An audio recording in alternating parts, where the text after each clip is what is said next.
tem uma imagem bem grande no número de pixels. Hoje em dia,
so we are getting the English speaking audience right now.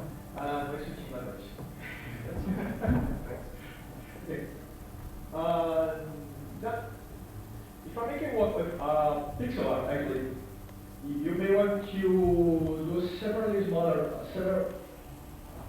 smaller image here. So when you create a new image again, you pick some size for ancient video games or computer game or even smaller IoT device. A nice image size might be 32 by 32 pixels, for example.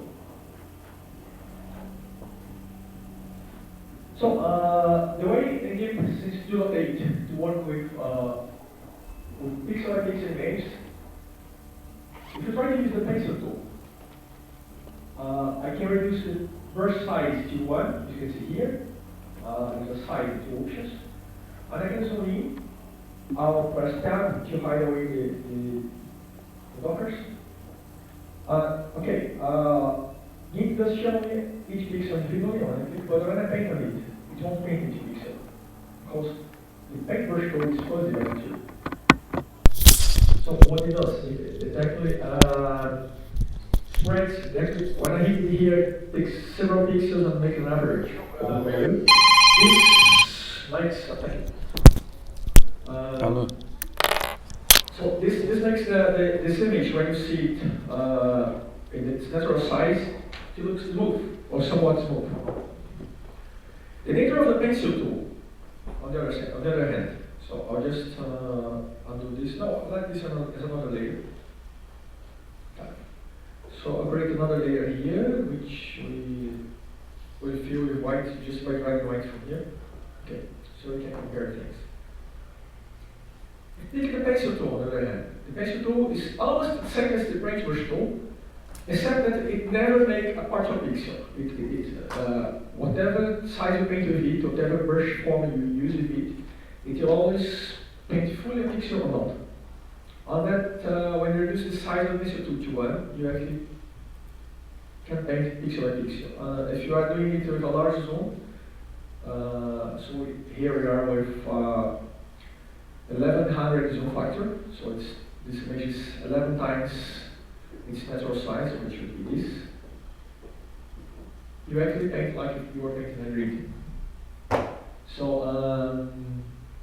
This is what ancient artists from the 80s would do in paper before coding by hand these pixel values into numbers and typing them in hexadecimal for having their games running. You can use it to do that. So it's one thing to paint it, but you have a small icon, and actually some drawing here. That's the hard part of me. I'm not drawer at all. So let's do a sticky man. My sticky mans are so bad that recently there is Google AI to recognize a draft you do and put the proper icon in place. And okay, I tried to draw a cat. It was okay, but it never recognized any of my sticky mans. But so far so good. That is the sticky man. So if we reduce this to it's 100% zoom factor, I'm just using the mouse wheel. So here it is. That's okay, but if you want on the next side, it's barely visible on the display. If you want to make a retro-looking vintage video game, it won't look much better on this side because people want to see actually the squares. So the great trick of making this look squarish or vintage is to upsize it once you draw this. So I draw the image 32 by 32 pixels, and then I upscale it to a larger size, and I can use it as a 256 by 256 icon that's right in a modern game or other size, so even vector art. But what happens when I try to upsize this? So it's 32 by 32, and I come to image, scale image. What happens is that the default scale in GIMP, usually when you upsize an image, you want it to look as smooth as it can. You don't want to see jagged edges. So the default interpolation is cubic. Might not be the best, you may have to try, and GIMP 2.9, this version have other options here besides cubic. And even for some images, linear might be better. But what happens when I type in, I'm going to show another trick. So I want to scale this to 10 times its current size. So just put as an extra 0 here, scale. Well, the cubic upscale goes away from my image. No squares in here. So this is not what we want. But what happens is that you can actually just press undo. And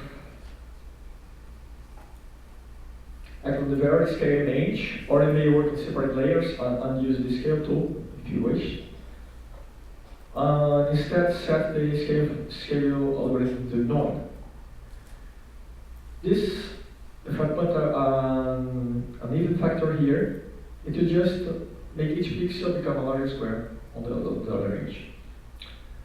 If we stick actually by factors of 2, it's better than a factor of 4, you see shortly fine. Then there's another trick in GIMP. This is very little known, and it works in GIMP 2.8 also. Is that, okay, if I want to multiply by 10, just add the 0 here. But what if I want to multiply by 8? Okay, I might multiply in my head, I might take aside the calculator and multiply it by 8. But the fact is, you can actually put the percentage value here. And when I hit tab, keep it calculated, that's weird. You could also have 32 multiplied by 8. Yeah, so it also looks like this. You can make simple expressions or things like this. So, upper scale, and there it goes. I have the square now, but the difference is that instead of being zoomed out, now I have a rear image, and if I zoom in 100% now. So this is the actual size of my sticky memory. This would allow for other features, like you can make some art, for example, you can actually multiply the size by 4. image scale up. And instead of, and so this is not very large yet, 128 by 228. And what happens here is that I can continue to add pixels, and they'll be half the size of the other pixels. And I could change color, for example. And add detail here, another color.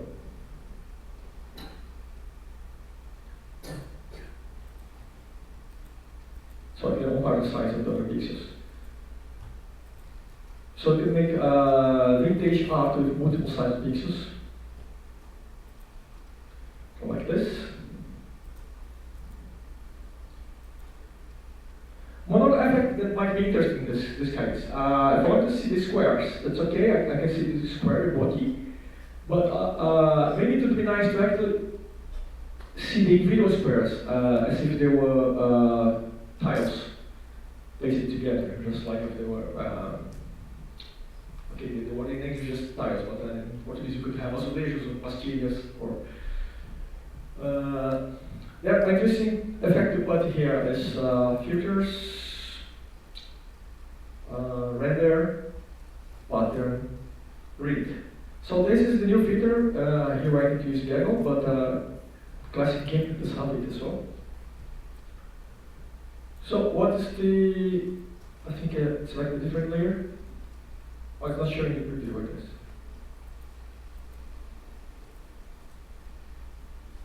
There's something wrong with this preview. Okay, oh no, that's drawing. Okay, I want to do a grid in white. Okay. The grid normally it uses sticker line, that's why it's overriding on the image here. I want to put line width 1 for here. It seems to be showing the preview on the wrong layer. That's right. And I have to put the pixel size here. So my pixel is now 4 by 4.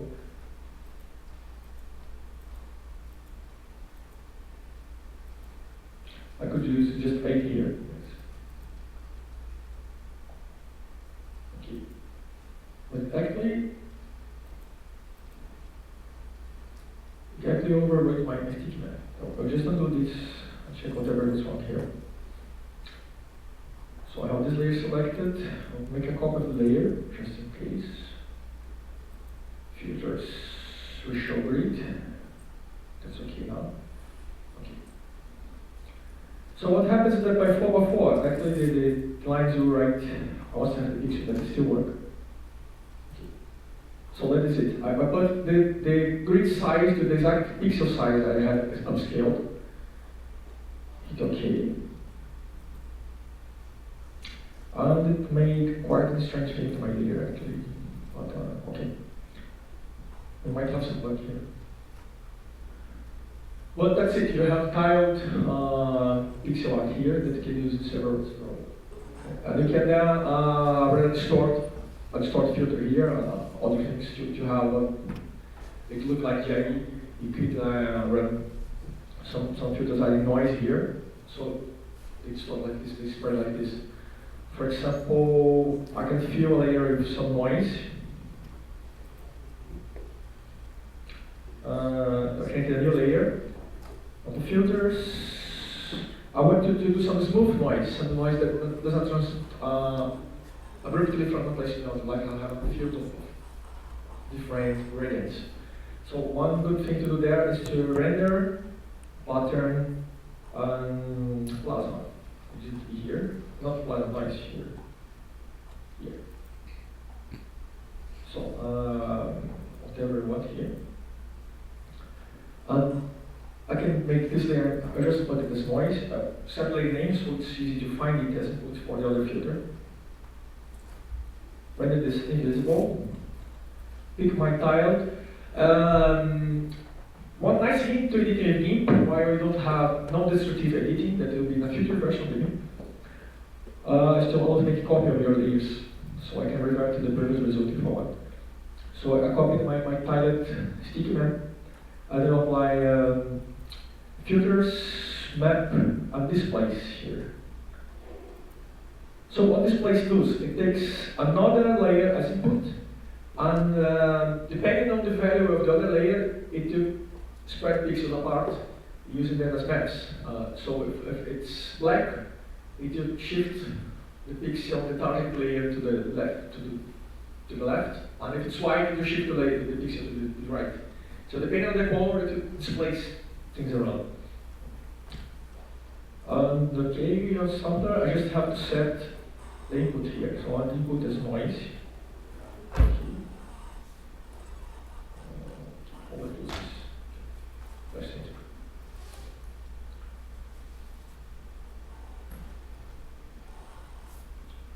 I'll detect this transparent feed here.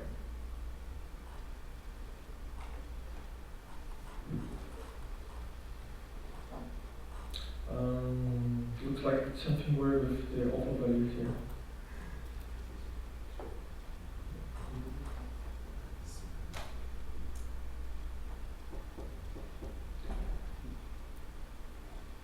Yeah, maybe. But just be shifting things instead, it's adding noise to the target layer. I think there's something wrong with this layer lighting. That's the wrong thing here. In Git 2.8, it will just do things. This is something we have to check. Definitely not go to what you do. I just undo it here. So anyway. So second, another thing that's very useful for either vintage art or working with old retro video game is using paletted images and indexed images.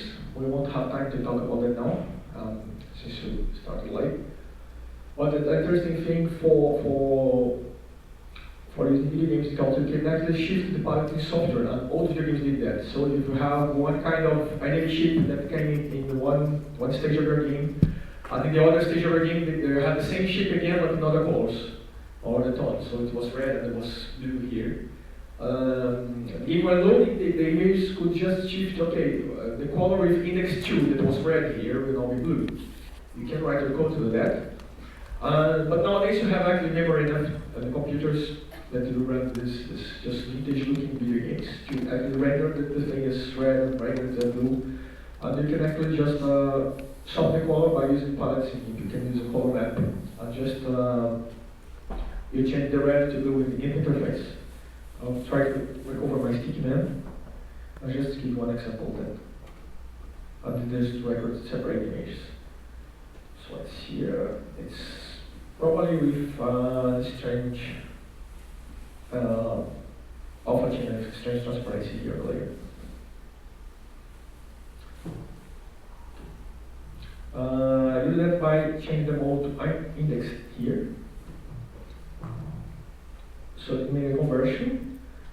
Now it's where this version of the GIMP is rather different from the 2.8 version, because when you're in GIMP 2.9, you still have all the options available with indexed mode. They will behave in strange ways.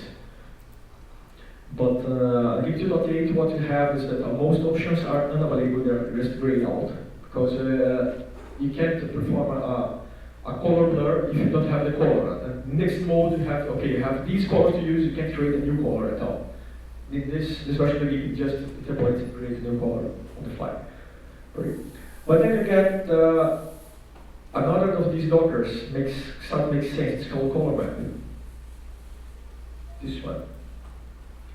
And what happens here is that each color here is represented here, and I can change it here, and you can change an image. So if I change black to green, it should immediately change all pixels. And I can record this. So if it were a file, it's a single number change in a file to change the color for all the files. And video games that deal directly with the image code could do that on loading images if the image size is a problem with the memory of the machine hosting the game. And unchained 8-bit machines have to do that actually. So that was it. I just wanted to show these metrics on using GIMP. If anyone has a question or suggestion or another thing, otherwise I'll invite another or next GIMP artist to talk. Okay, Tchau, tchau.